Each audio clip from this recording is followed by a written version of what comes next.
வணக்கம். என்னுடைய லைஃப்பில் வந்து நான் கல்யாணத்துக்கு முன்னாடி அம்மா அப்பா வீட்டில் எப்படிலாம் இருந்தேன் அப்படிங்கிறது ஒரு காலகட்டத்தில் ஒரு 15 16 வரைக்கும் ஒரு சின்ன பிள்ளைத்தனமாக ஒரு விளையாட்டு பிள்ளைத்தனமாக தான் நான் வாழ்ந்துக்கிட்டு இருந்தேன். அதுக்கப்புறமே 16 வருஷத்துக்கு மேலே மெச்சூரிட்டி ஆனாலுமே அதுலேயும் அவ்வளோ ஒன்றும் அறிவு நமக்கு ஒரு இது கிடச்சிடாது. ஒரு என்ன சொல்கிறதுன்னா ஒரு மைண்டு டேலண்டடு கிடச்சிடாது. நம்ம ரொம்ப நாளுக்கு அப்புறம் தாங்க ஸ்டெப்பாக வர்றப்போ கூட இப்போத்தான் நமக்கு கரெக்டாக தெரிஞ்சிருக்கு. அப்படி தான் தோணிக்கிட்டு இருக்கோம். அந்த மாதிரி எங்கள் அம்மா அப்பாட்ட நான் இருந்தப்போ காலகட்டத்தில் வேலை செஞ்சுருக்குறோம். அம்மா நானும் கூலி வேலை இல்லாமல் நானும் அம்பாலும் சில டயத்தில் செஞ்சுருக்குறோம். அது ஒரு தருணத்தில் எனக்கு ஒரு ஞாபகம் வந்துச்சு. ஆவணி மாதம் அப்படின்னா மழை காலம்லாம் முடிஞ்சிடும். ஆவணி புரட்டாசி ஐப்பசி அந்த மழை காலத்தில் தான் அது மழை பெய்கிற காலம். இந்த காற்று காலம்லாம் மேகாற்று காலம்லாம் நின்றுச்சு. ஆடி மாதம் நின்றுட்டு அதுக்கப்புறம் மழை பெய்கிற காலம். அப்போ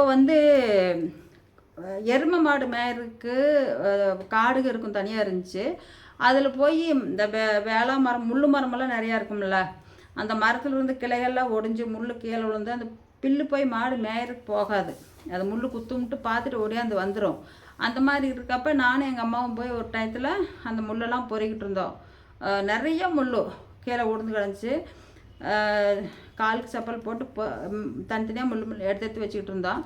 அப்போ எங்கள் அம்மா நல்லா அன்பாக பேசிக்கிட்டு இருந்தாங்க. கஷ்ட சுகம், எங்கள் அம்மா பட்ட கஷ்டம், இப்படியெல்லாம் இருந்தது, வாழ்க்கை எப்படி போச்சு அப்படின்னு நிறைய கஷ்டம் சொல்லியிருக்காங்க. அந்த தருணத்தில் நான் எதுக்கு இந்த முல்லை பொறுக்கிறோம், இதனால் என்ன பெனிஃபிட் கிடைக்கும் நம்மளுக்கு, மாடு மேய்ஞ்சால் நமக்கு வளர்ச்சி கிடைக்குமா அப்படிங்கிற மைண்ட்லாம் எனக்கு தெரியல. அம்மா கூப்பிட்டாங்க, வந்தேன். அந்த வேலையை செஞ்சுக்கிட்டு இருக்கிற அம்மா கூட பயங்கரமாக வேர்க்கும். அப்போவே வெயிலுக்கு இந்த ஆவணி மாதம் அப்படிங்கிற போது பயங்கரமாக வேர்க்கும். மழை பெஞ்சதுக்காக திரும்ப மழை வர்றதுக்காக கொப்புன்னு வேர்த்து கொட்டுமுங்க. வேர்த்து கொட்டும். எங்கள் அம்மாவுக்கும் அப்படித்தான் இருக்கும். அந்த இதில் அந்த வேலை செஞ்சுட்டு தான் இருப்பேன் நான். அப்போ ஒரு இதில் எங்கள் அம்மா சொன்னாங்க, அவங்க சின்ன பிள்ளையாக இருக்கும்போது அவங்க லேட்டாக தான் பிறந்தாங்க. எங்கள் தாத்தா பாட்டிக்கு 15 வருஷம், அம்மாவுக்கு 15 வருஷம் இருக்கும்போது அவங்க அம்மா இறந்துட்டாங்க.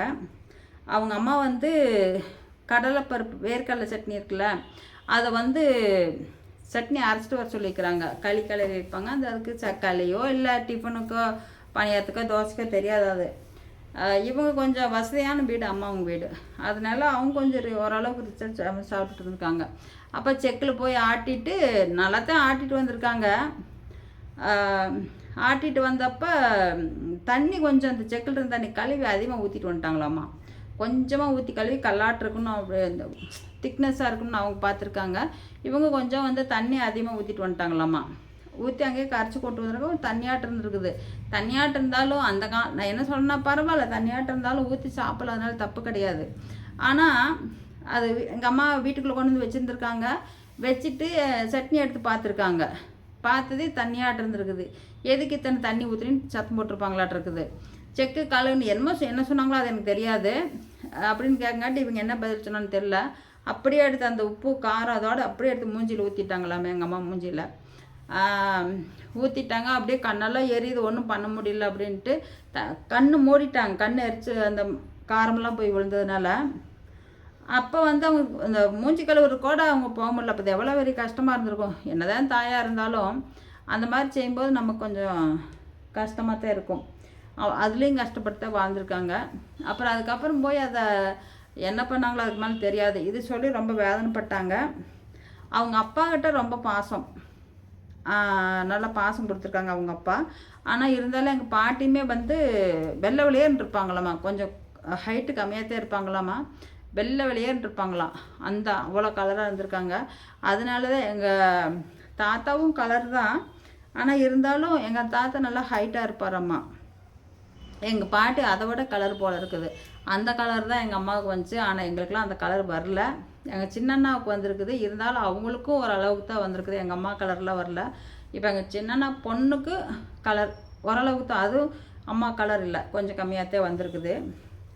அந்த மாதிரி கலருக்கு இதுக்கு சம்மந்தம் இல்லை. அம்மா அந்த கஷ்ட சூழ்நிலைகளையும் வாழ்ந்து தான் வந்திருக்காங்க. ஒருத்தருடைய கஷ்டம் பாருங்களேன், பிறந்ததுலேருந்து அந்த கஷ்டத்துலேயே தான் கொண்டு விடுவார். அதுக்கப்புறம் 15 வருஷத்துக்கு அப்புறம் கல்யாணம் பண்ணி வந்திருக்காங்க. இங்கே வந்து மாமியான அத்தை தான், சொந்த அத்தை. ஆனால் இருந்தாலும் அவங்களுக்கு வந்து ஒரு நல்ல ஒரு வாழ்க்கை கிடைக்கல. ஒரு கேழ்வரகு இருக்குல்ல, இப்போ ராகி, அது வந்து எங்கள் சாப்பாட்டுக்கு அந்த மாவு அரைக்குவாங்க. அது அம்மிக்கல்லையே, அம்மிக்கல் இல்லை, இந்த இது சுற்றுவாங்களே, இப்படி என்ன சொல்லுவாங்க, அதை ஆரியக்கல்னு சொல்லுவாங்க. அதை இப்படி போட்டு சுற்றுனாங்கன்னா மாவு, நல்லா மாவு வந்துடும். இப்போ தான் மிஷினில் கொடுத்து அரைக்கிறாங்க, அப்போல்லாம் கல்லில் தானே. அதை அரைக்கணும். அரைச்சிட்டு 2 பக்கம், ஒரு பக்கம் எடுத்து போட்டுட்டு மீதி வந்து கரெக்டாக சமமாக நிறைய வச்சுருவாங்களே எங்கள் பாட்டி. நிறைய வச்சிட்டாங்கன்னா எங்கள் அம்மாவுக்கு வந்து அங்கே வந்து அவங்க அம்மா அப்பா வீட்டில் வாழ்ந்தப்போ நெய் பால் திங்கிறதுக்கு எல்லாம் நல்லா கிடச்சிருந்துருக்குது.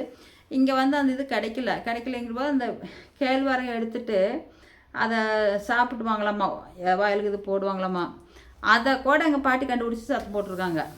அந்த மாதிரி தான் கஷ்டப்பட்டுருக்காங்க. இப்போ ஆஃப்டரால் சொல்கிற களியே எங்கள் அம்மாவுக்கு பிடிக்காதாம்மா. களி கலர்னா கேழ்வரகில் களி கலர் பிடிக்காதாம்மா. ஆனால் அதே தான் களியே தான் இருக்கும் போல் இருக்குது. காலையில் களினா சாயந்தரம் சோளச்சோறு தெனச்சோறு இந்த மாதிரி இருக்கும் போல் இருக்குது. அதை கூட சாப்பிட்ருவாங்களா, இந்த களி சாப்பிட்றதுக்கு அவ்வளோ கஷ்டப்படுவோம் அப்படிம்பாங்க. அதே எங்கள் பாட்டிக்கிட்டவும் அதே கஷ்டப்பட்டு அனுப்பிச்சிருக்காங்க. அடுத்த வீடியோவில் சொல்கிறேன், பார்க்கலாம். நன்றி, வணக்கம்.